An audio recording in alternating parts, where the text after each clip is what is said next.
Welcome to Man Does Tech, where I solve the problems you didn't even know you had. You're signed in, so open YouTube Studio now and go straight to Content.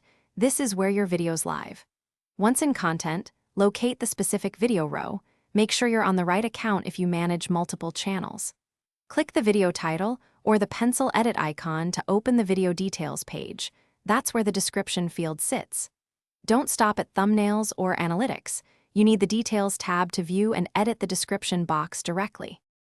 Once you're on the Details page, scroll down to find the description field. It's a large text box under the title. Click inside and edit.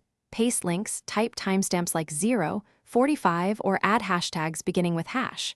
Make sure the top line summarizes the video. Viewers see the first 125 characters in previews. If you add links, include full URLs so they become clickable. When done, review for spelling and proper spacing. After editing, click Save. Don't assume automatic saves. Once saved, open the public video page in a new tab and expand the description to confirm everything looks right.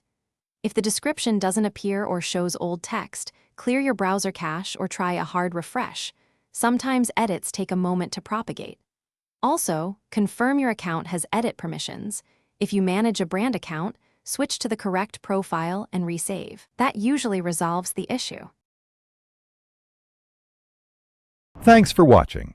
If you found this helpful, don't forget to like and subscribe.